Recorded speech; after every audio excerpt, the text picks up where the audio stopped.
Chegamos a mais um momento de umas pequenas reflexões que tem como tema: purifiquemos o nosso coração, porque ele é a morada de Deus. Não sabeis vós que sois o templo de Deus e que o Espírito de Deus habita em vós? 1 Coríntios capítulo 3, versículo 16. Ou não sabeis que o vosso corpo é templo do Espírito Santo, que habita em vós, o qual recebestes de Deus e que por isso mesmo já não vos pertenceis, porque fostes comprados por um grande preço. Glorificai, pois, a Deus no vosso corpo. 1 Coríntios capítulo 6, versículos 19 e 20. Estamos na Quaresma, tempo em que nos preparamos para o momento mais importante da nossa fé, que é o Tríduo Pascal, no qual vivemos a compaixão, morte e ressurreição de Jesus. Com a ressurreição do Senhor, passamos a viver o tempo pascal, que é a Páscoa do Senhor, que é um tempo de renovação e de mudança. E no Evangelho, Jesus tem um episódio no qual ele vai de encontro aos mercadores e cambistas do templo, expulsando-os dali, pois eles estavam desrespeitando a casa de Deus, que é um lugar de oração. Estavam transformando o templo em um lugar de negócios. Fez então um chicote de cordas e expulsou todos do templo, junto com as ovelhas e os bois. Espalhou as moedas e derrubou as mesas dos cambistas. E disse aos que vendiam pombas: tirai isso daqui, não façais da casa de meu pai uma casa de comércio. João capítulo 2, versículos 15 e 16. Quando os judeus viram Jesus tomando tal atitude, perguntou-lhe: que sinal nos mostra para agir assim? João capítulo 2, versículo 18. E Jesus respondeu a eles: destruí esse templo, e em 3 dias eu o levantarei. Mas eles não entenderam, porque Jesus estava falando dele mesmo, o novo templo, o seu corpo. Mas Jesus estava falando do templo do seu corpo. João capítulo 2, versículo 21. No diálogo de Jesus com a samaritana, ele diz a ela que o povo um dia passará a adorar Deus em espírito e verdade, e não mais em Jerusalém e em nenhum outro lugar. Disse-lhe Jesus: mulher, crê-me que a hora vem, e que nem neste monte, nem em Jerusalém adorareis o Pai. Mas a hora vem, e agora é, em que os verdadeiros adoradores adorarão o Pai em espírito e em verdade, porque o Pai procura a tais que assim o adorem. João capítulo 4, versículos 21 e 23. Deus é espírito.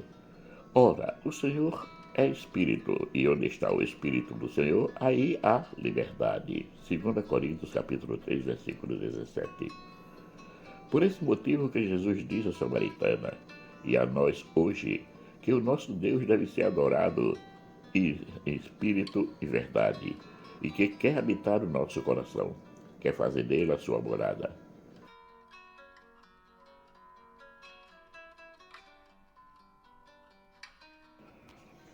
Se alguém me ama, guardará a minha palavra, e meu Pai o amará, e iremos para ele, e faremos nele morada. João capítulo 14, versículo 23. Pois é, Deus quer estar sempre pertinho de nós, bem dentro do nosso coração. Essa passagem de Jesus expulsando os mercadores e cambistas do templo pode nos dizer muitas coisas, principalmente o que ele quer fazer no nosso coração, isto é, a mesma coisa que fez lá no templo de Jerusalém, uma limpeza geral. Mas para que isso aconteça, é preciso que o nosso relacionamento com ele seja verdadeiro. Mas por que Jesus quer purificar o nosso coração? Essa resposta só encontraremos se tivermos a coragem de nos abrir a Ele e deixar que nos purifique de todas as mazelas e impurezas que venhamos a ter. Um fato é certo, uma das mazelas é a mania que temos de fazer do nosso coração um mercado. Muitas vezes, procuramos nos relacionar com Deus através de um contrato. Nós nos doamos às atividades da igreja, como a missa, os compromissos da pastorais, as rezas do texto, do ofício de Nossa Senhora, das novenas e de outras práticas. Fazendo tudo isso, nos sentimos no direito de ter de Deus tudo o que quisermos, como se fosse uma troca. Nós fazemos algo de bom para Ele e Ele, por sua vez, nos atende nos nossos pedidos e súplicas. O nosso relacionamento com Deus deve ser puro, sem nenhum interesse de troca, porque Ele quer nos purificar gratuitamente, com amor e misericórdia. Uma pergunta um pouco embaraçosa é essa. Se Jesus viesse agora no nosso coração, o que Ele encontraria? Encontraria um coração pronto a relacionar-se com Ele, ou um coração cheio de nós mesmos, com as nossas angústias, anseios, desejos, orgulhos, soberbas e vaidades? Encontrar tudo isso que foi listado não é o problema, pois são de tudo isso que Ele quer nos purificar. O problema está na nossa abertura quando Ele se apresentar e bater à nossa porta. Porque o que Ele quer é entrar no nosso coração e fazer dele a sua morada. Eis que estou à porta e bato. Se alguém ouvir a minha voz e abrir a porta, entrarei em sua casa e com ele cearei e ele comigo. Apocalipse capítulo 3, versículo 20. Mais uma vez o alerta. O nosso relacionamento com Deus não deverá nunca ser em forma de escambo, de troca, porque Ele não se compra nem se troca. Tudo que Ele faz por nós é gratuito. Homem algum pode redimir seu irmão ou pagar a Deus o preço de sua vida, pois o resgate de uma vida não tem preço. Salmos capítulo 49, versículos 7 e 8.